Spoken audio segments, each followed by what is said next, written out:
আসসালামু আলাইকুম, আশা করি সবাই ভালো আছেন। আজকে আমরা বের হয়েছি আমাদের Apache RTR 160 CC bike servicing করার জন্য। শখটা হচ্ছে নিজের বাইক নিয়ে।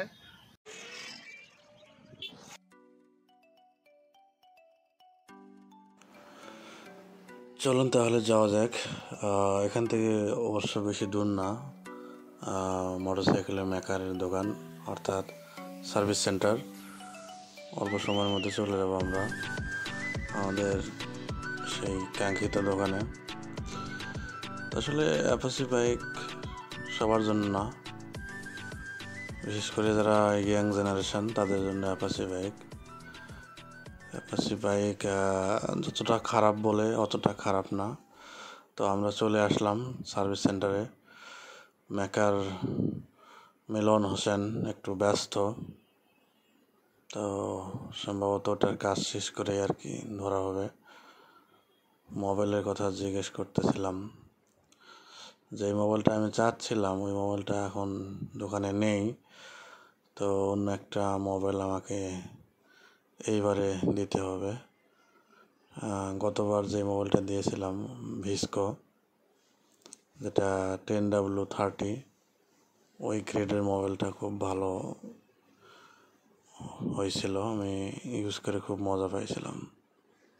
তা এখন বলতেছে ওইটা নেই, দেখি অন্য একটা মোবাইল দিবে, যেটা প্রথমবার হয়তো আমার গাড়িতে উঠাবো, দেখা যাক। আসলে মোবাইল যেই কোম্পানিরই হোক, যদি গ্রেডটা আপনি 10W30 অথবা 20W40 এই গ্রেডের মধ্যে দিতে পারলে অ্যাপাচি RTR 160 সিসি যেটা আর কি, এটাতে ভালো রেজাল্ট পাওয়া যায়। তো এয়ার ফিল্টার খুলে পরিষ্কার করবে আমাদের পিচ্ছি। আসলে সার্ভিসিংয়ের সময় এয়ার ফিল্টারটা একটু পরিষ্কার করলে গাড়ির জন্য খুবই ভালো হয়, যেহেতু ওটা তার ফুসফুস, ওটা দিয়ে সে হাওয়া নেয়। পেট্রোল নিতে হবে, তো ওইটা ভালো হয় সবচেয়ে ক্লিন করলে পেট্রোল দিয়ে। তো সবাই তাই করতেছে, সুন্দর করে ক্লিন করে একটু চিপায় হালকা শুকায় অথবা বাতাস দিয়ে যদি শুকনো করা যায় তাহলে খুব ভালো হয়। যখনই ড্রেন দিবেন তখনই এটা আর কি ক্লিন করা উচিত আমি মনে করি। আমার মনে আছে এর আগে আমি 2-3 বার একটা ক্লিন করছিলাম না, 4 লিটার পেট্রোল শেষ হয়ে গেল, 2-3 বার ড্রেন হয়ে গেছিলো, আমার খেয়াল ছিল না।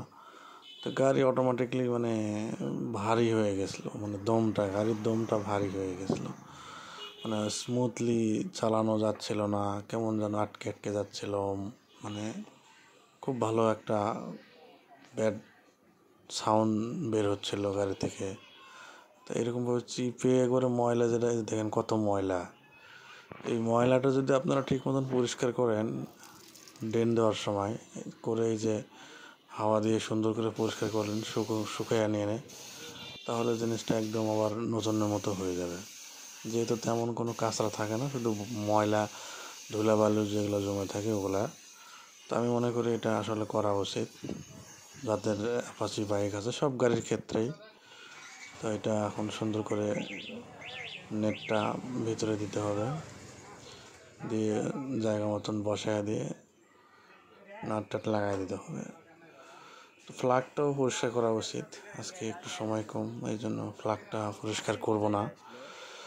তো 2-1টা ড্রেন দেওয়ার পরে আমি মনে করি এই এয়ার ফিল্টার আর ফ্ল্যাক্স এই দুইটা খুব ভালো করে পরিষ্কার করা উচিত।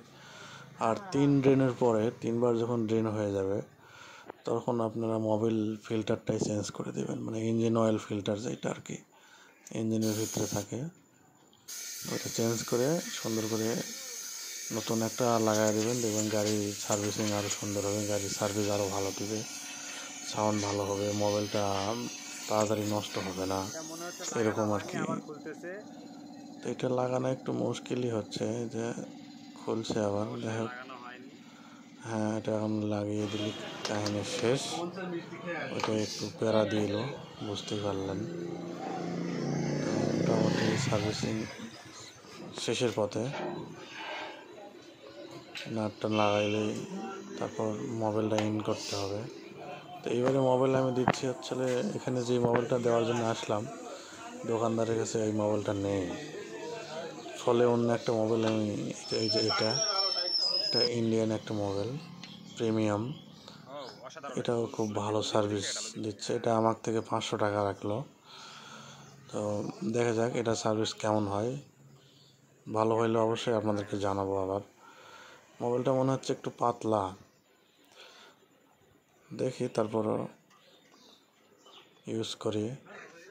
তবে যে কোনো মোবাইলই হোক, যদি 1000 কিলো হয়ে যায় আমি মনে করি এটা মোবাইলটা ড্রেন দেওয়া উচিত, কারণ 1000-এর পরে আসলে মোবাইলের গ্রেডটা অত ভালো থাকে না, মোবাইল কাঁচরা হয়ে যায়, ঘন হয়ে যায়।